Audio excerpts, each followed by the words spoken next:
Good day, everybody. Good day. I hope you're doing well. Good day, Gladys. It's good to see you. Yes, it's a sunny day. I think I'm going to go out for a walk this afternoon. I hope everyone is doing well. Good day, Linda. It's good to see you. Thank you all for joining in today for SIP with Rev Melissa. I am Rev Melissa, and SIP is an acronym for Spirit in Practice, right? Where we practice Lindsay and we practice Margaretta. That is what we do. So we have been exploring just what is top of mind, just kind of like what falls into my awareness this week. And I'm saying it's we're carrying on the celebration, right? So last week we celebrated 2 years of SIP. And it was a wonderful time, people popping on and sharing their yes from yes. And some people have continued on saying yes. And I just love that. So keep the stories coming. DM me and let me know what you're saying yes to. All right. So I'm going to jump right into what's top of mind today. Okay, Tim? So okay, let me just give you a little background. So I started practicing TM, as many of you know, transcendental meditation. It was one of the things that I've been curious about for decades. One of my words for 2022 is curiosity. So I said for this year and probably beyond, the things that I've been curious about, I'm going to do. So TM was on the top of my list. And so I did the course January 3rd. And ever since that day, I've been practicing TM. And what it means to practice TM is it means to meditate twice a day for 20 minutes, which is amazing to me because sometimes it would be a challenge just to meditate once a day, right? Or a challenge just to meditate for 10 minutes. And now I'm doing it twice a day, 20 minutes at a time, effortlessly. And that is the surprise for me, how effortless it has been. So one of the wonderful things about TM is that there's a whole community that you could get plugged into. And so when COVID happened, Bob Roth, who is the CEO of the David Lynch Foundation that supports the spread of TM in the world, he started doing group meditations twice a day, once in the morning and once in the afternoon, evening on Zoom. So we don't see anybody, we just hear his voice, and he's, taking us through the steps of TM. But before he does that, he usually shares interesting information about the genius of nature. So like today, for example, he was talking about mucus, right? And it was like, why? What? But it so resonated with me because I've had this cold since I got back from Austin, and that's been weeks now. And so just the benefits of mucus and the necessity of it has shifted my whole perspective and relationship with this cold, right? So we do the meditation, and then at the end of the 20 minutes, he comes back on and he will usually share a quote or a poem. So yesterday, he shared this poem. Say, who's going to put it up? Beware of the barrenness of a busy life. Beware the barrenness of a busy life. Beware the barrenness of a busy life. And that is a quote from Socrates. So he said that yesterday at the end of the morning meditation. And I'm telling you, it rocked my world. I had to sit back. I was like, what? I had to write it down. I was like, beware the barrenness of a busy life. That's a word right there, right? And Sekou mentioned it on his show, and it struck him similarly as it struck me. And so this morning, I was like, I got to do something with this. I have to do something with this. It's so powerful, right? That it stops you in your tracks. And for me, it made me take another look at how I am being with myself as I do the things that I do. And so I've already shared with you my relationship with productivity versus progress. And progress just feels, it just aligns better with my spirit versus productivity. Productivity for me is like busyness, right? So I could be very, very busy and produce nothing, right? Or not produce the quality of what I produce doesn't have the energy or the vibration of what I really want it to be. It's done, but it's just like it's done, right? So I had to look up the word barrenness, right? Because I think I know what it means, but I just, I like to look up words. So barren means unproductive, unfruitful. And the origins of the word is uncultivated ground.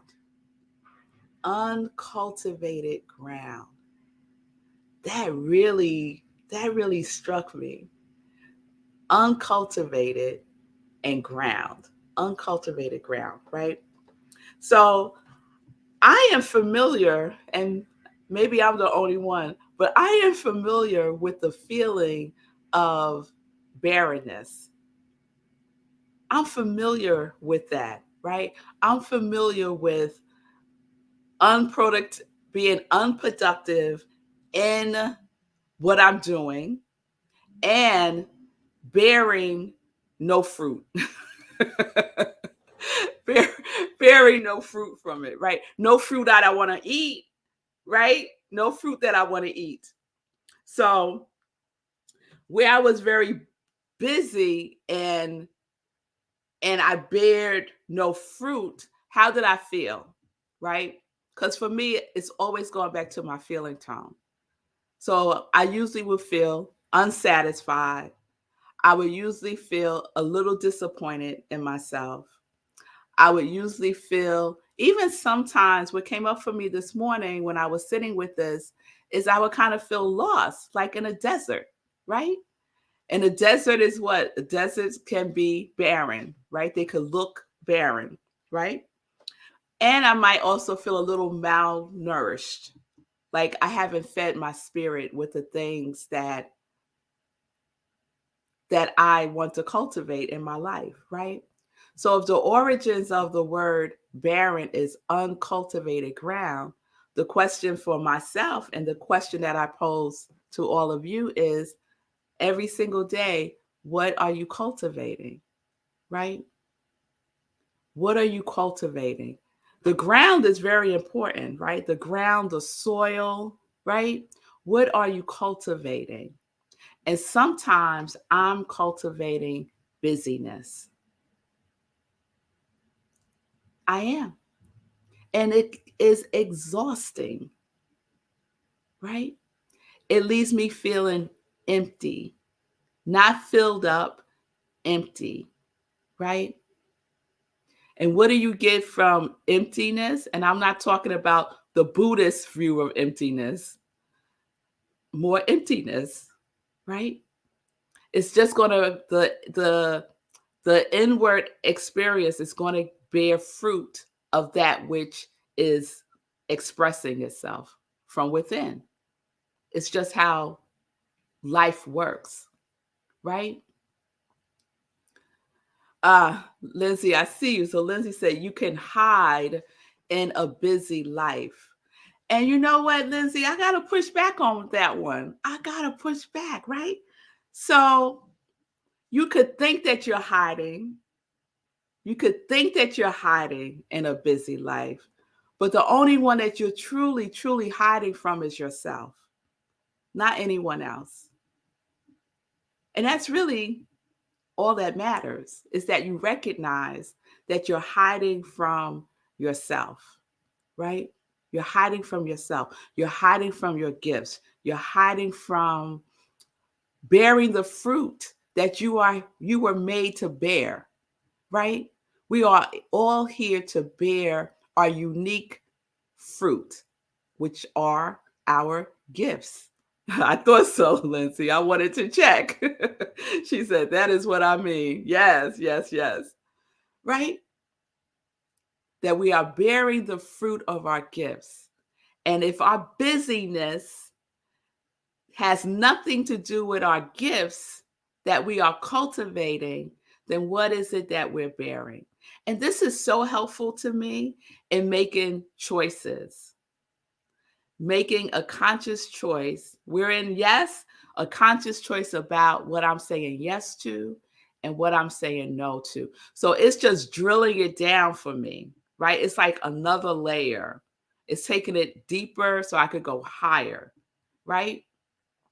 So what are you cultivating, right? What ground are you cultivating within your life? Is it barren or is it fruitful, right? And we get to examine that every single day.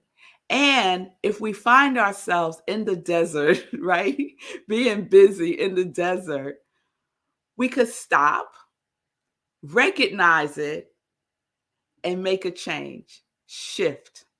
We don't have to stay in it all day, right? We don't have to say, oh, I'm in the desert. I guess tomorrow I'll see if I can get out of here. No, no. We could make a change right then and there. We do not have to delay the fruit. We don't have to delay the fruit. We could make the change right there, right? So, yes, I got stuff done. I always get stuff done, right? But is it what I want to get done? Is it fulfilling? Is it an alignment with all of my qualities? Is it alignment with my gifts? Are there some things that I have to do? Yes, we all have stuff that we have to do. We're responsible adults. I don't want to wash the dishes, but I do it. But that has nothing to do with my gifts, right? So don't send me DMs talking about, well, you got to do this and you got to do that. What I'm talking about is your life's gifts. That's what I'm talking about. Cultivating your purpose. Are you doing that? Or are we spending so much of our time being busy so that we could check off all the things on our to-do list at the end of the day and say, oh, look at all the stuff I did, right? So what? If nothing on that list cultivates your gift, so what? And I'm saying that more to myself than to you guys. So what? So what? And I play this game with myself. I do, y'all. I play this game with myself. I caught myself this morning. I have a priority, right? I have a priority. And before I could even finish the thought, the next thought was there. Yeah, but do those three other things first. And that won't take long. It'll only take maybe a half an hour. So yeah, do those other three things first and then do that thing that's the priority. No, no, we're not doing that. I'll do the priority first for a half an hour. And then we could switch to these other three things that I'm responsible for doing also. Right? So this is the dance that I have with myself because Lord knows I don't want to cultivate a barren life by being busy, right? I want to bear fruit of joy, of inspiration, of wholeness, of trust, of curiosity, of courage, of celebration, right? So check in with yourself. just an invitation to check in with yourself. Beware of the barrenness of a busy life. Beware of the barrenness of a busy life. The fruit that it bears is not good. It's not good. Don't eat it. Don't eat it. Right? So if you're wondering, well, what am I cultivating, Red Mel? I don't know. What am I cultivating? Stop it. Stop it. At minimum, you're cultivating your quality, right? At minimum, you're cultivating your quality. So if your quality is love, that is what you're cultivating. What in your day is bearing the fruit of love? What on your day is in alignment? What in your day is in alignment with love? Do you have love on your to-do list? Right? So let's just check it out. Let's just check in with ourselves, because the fruit will bear what you cultivate. Or if you don't cultivate it, it's not going to bear fruit. Right? So this is the invitation. And so in all of this, I was having a conversation with Reverend Jennifer yesterday, and I was sharing with her what my weekend was like. I was very busy. And I was doing some things that were definitely in my gift and definitely my responsibility. And I packed it all in, right? And I would say I procrastinated on doing some things, and then all of it came to a head. And Reverend Jennifer offered another perspective that I'm really embracing, right? Pace. Pace. Doesn't that feel softer than procrastinate? It does for me. To pace myself, right? And so I woke up this morning and this acronym for PACE came up. As soon as I woke up, it was like right there. And so I wrote it down. This is what it means for me. Practice always cultivating enthusiasm. Practice always cultivating enthusiasm. How many people you know find themselves in a desert, right? No water, like nothing, are enthusiastic. No. When you're in the desert, you're usually not feeling enthusiastic, right? You might be feeling some stress, right? Some concern about how you're going to get out of here, right? You might start seeing things, right? Pace. Practice always cultivating enthusiasm. So that's my new thing for myself. So thank you, Reverend Jennifer, for the word. And thank you, Spirit, for the download of the acronym for it. Because that's where I'm going, Lindsay. You're going with me? That's where I'm going. So we can all practice always cultivating enthusiasm about our gifts, about our quality, about what we're doing throughout the day, and check in, right? The origins of the word enthusiasm is inspired by God. It's of God. It's of spirit. Yes? So that's the fruit that we're bearing. The fruit of spirit. Yes? All right. All right. So that's what I got. Thank you so much, Bob Roth and Socrates, because I just love that quote. Beware the barrenness of a busy life. Yes. And pace yourself. Practice always cultivating enthusiasm. All right. All right. Let's get into some joy news. Let's get into some joy news. So, the first thing I want to share is I was a guest on Rev Rodney Giddens' new show.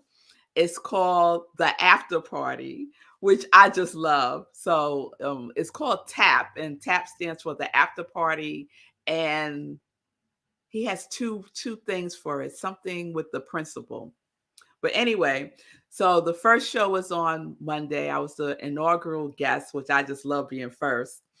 And we had a good time. So the premise of the show is for ministers or, anyone that gives a Sunday talk to share something that they might have missed on Sunday. So oftentimes when I do a sermon afterwards or the next day or or thereafter, I would say, I should have said this, or I should have emphasized this, or something else would come to mind. I was like, next time I'm going to say that. So this show creates the space for you to do that the very next day on Monday. So that's what we did. That's what we talked about. My Sunday talk was Word of Wisdom, which was the words that came up in our visioning.